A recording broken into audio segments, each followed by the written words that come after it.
Muy buenas tardes. La multa, la posible reparación ambiental y la dosificación punitiva en el delito presentado en el caso de estudio.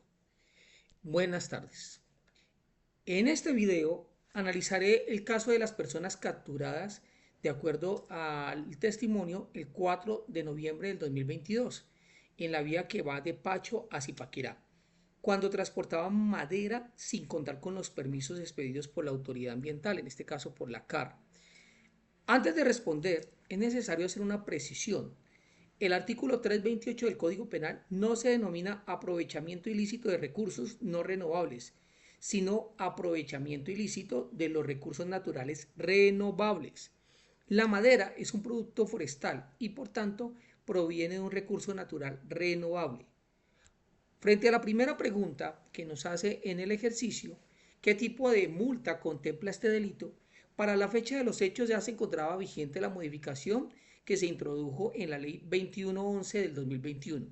El artículo 328 establece una pena de prisión de 60 a 135 meses y una multa penal principal de 134 a 43.750 salarios mínimos legales mensuales vigentes.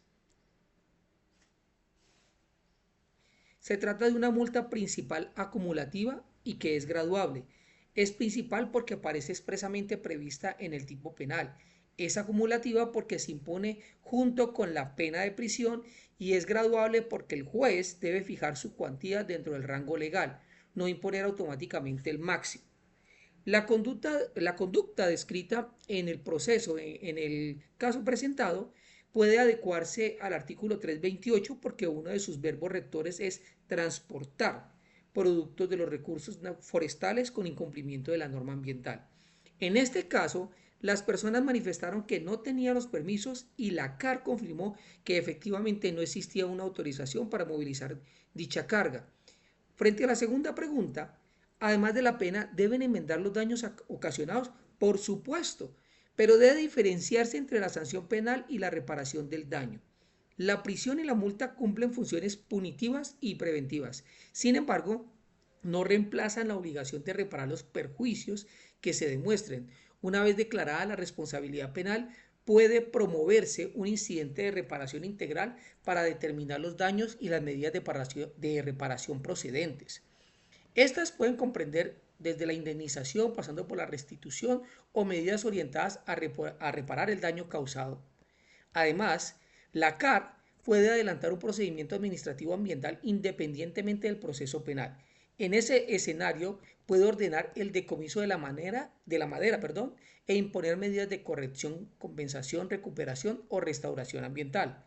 Por tanto, no se trata de imponer arbitrariamente una segunda pena, sino de reconocer que existen consecuencias penales, civiles y administrativas con finalidades diferentes.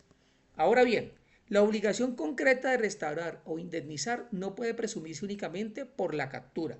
Debe establecerse qué daño se produjo, cuál fue su magnitud y qué relación existe entre la conducta de los procesados y la afectación ambiental. Respecto de las causales de ausencia de responsabilidad, pues el artículo 32 del Código Penal contempla situaciones como el cumplimiento de un deber legal, el estado de necesidad, la coacción ajena, el miedo insuperable y los errores invencibles de tipo o de prohibición. En el caso planteado, no aparece inicialmente ninguna de estas causales. Los capturados reconocieron que no tenían los permisos y la CAR confirmó la falta de autorización para trasladar esa madera. En consecuencia, no bastaría alegar desconocimiento de la exigencia legal. Para excluir la responsabilidad mediante un error de prohibición, tendría que demostrarse que creían de manera invencible que podían transportar la madera sin autorización. Si el error era vencible, no desaparecería la responsabilidad, aunque podría generar la reducción punitiva prevista por la ley. No obstante, la ausencia del permiso no produce por sí sola una condena. La Fiscalía debe probar que cada persona realizó la conducta de manera típica, antijurídica y culpable, y debe individualizar la participación de cada uno de los procesados. Finalmente, para la dosificación punitiva, el juez debe aplicar el sistema de cuartos del artículo 61 del Código Penal. Primero, determina los límites de prisión y multa. Luego, divide ese ámbito en 4 cuartos. Si no existen antecedentes ni circunstancias de mayor punibilidad y concurren condiciones de menor punibilidad, deberá ubicarse en principio en el cuarto mínimo. Dentro del cuarto correspondiente, valorará la gravedad de la conducta, la cantidad y especie de madera, su procedencia, el grado de afectación ambiental, el beneficio económico obtenido de la madera, la participación de cada uno de los acusados, la intensidad del dolo y su capacidad económica para fijar la multa. En conclusión, el delito contempla prisión y una multa de 134 a 43.750 salarios mínimos legales mensuales vigentes. Además, pueden imponerse obligaciones de reparación o restauración cuando el daño sea probado.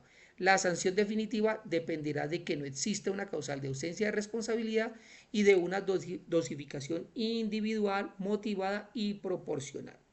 Muchas gracias.